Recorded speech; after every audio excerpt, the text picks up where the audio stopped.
Death, the big one. Death is one of those things that many of us shy away from discussing, and it's a shame, really. But I again think it just ties to the fact that many people in our society view death as a negative, purely because I think we're also tied to this physical existence. So let's shift that perspective a little bit. While yes, our physical bodies do die, what happens to the rest of our energy? We've already scientifically proven that the human body produces multiple forms of energy that we can't perceive with our five senses.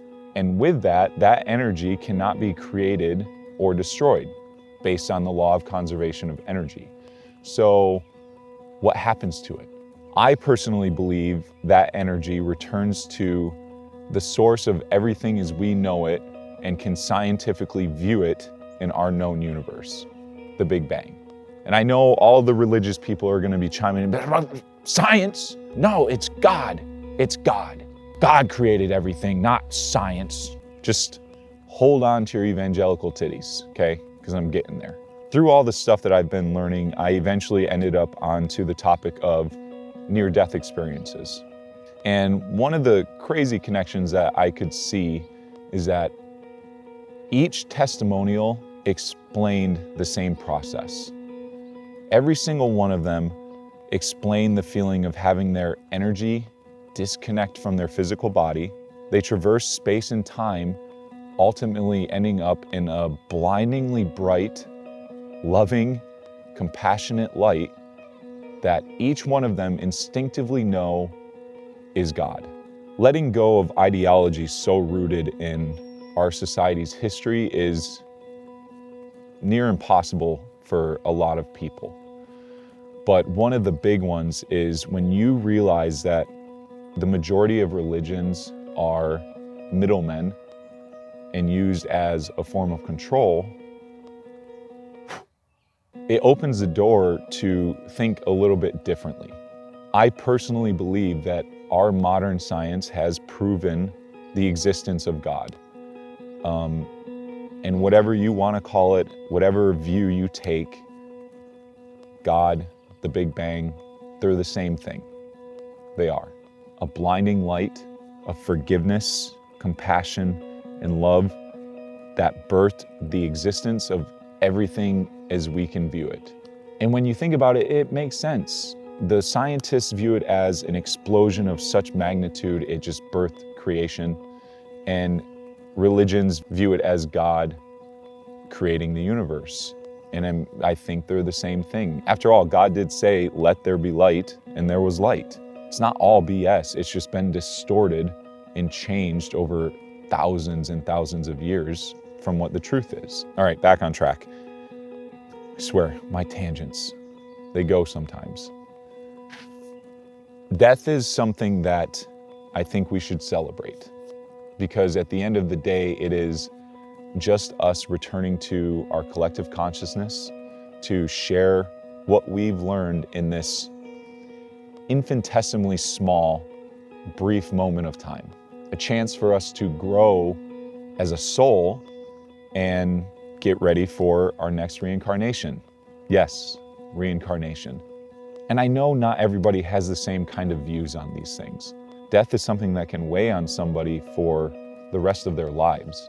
And it's usually centered around the death of a loved one, not usually the death of themselves. I feel like a lot of people that are faced with death tend to not be afraid of it in the moment, and I think that says a lot.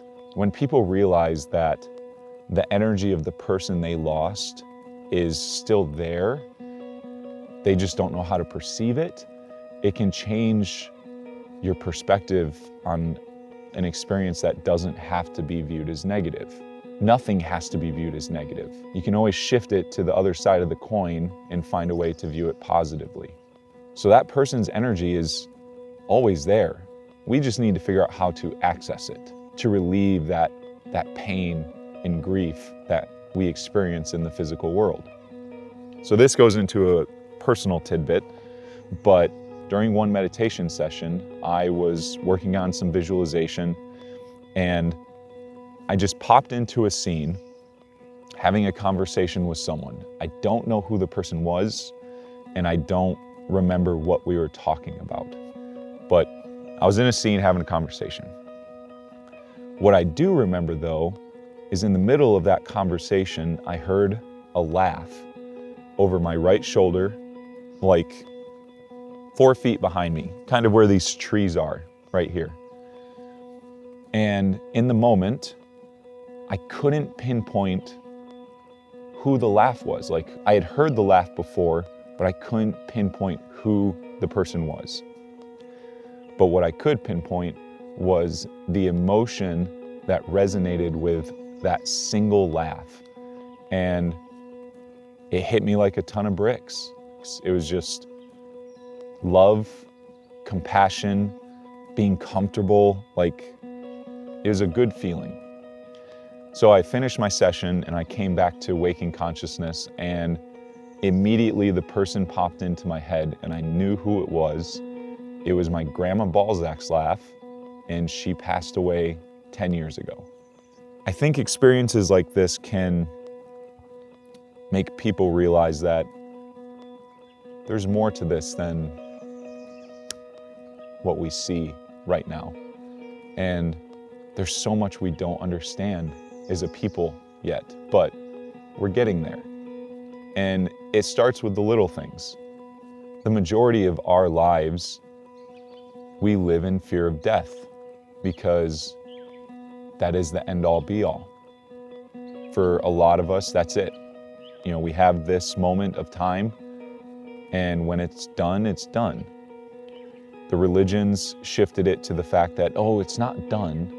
It's not done. Your soul is judged on how you live this one specific lifetime. And if you do good or bad, that's what bases where you go after you die. You either go to heaven or you go to hell.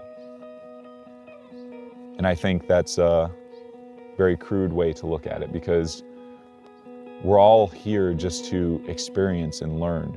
And learning that there's negative and positive things in the physical world is part of the process. It doesn't damn your soul for eternity. Things like this make you realize that death is just a part of our programming. There's no need to be afraid of it or the discussion surrounding it. We should welcome it, learn from it, understand how it works.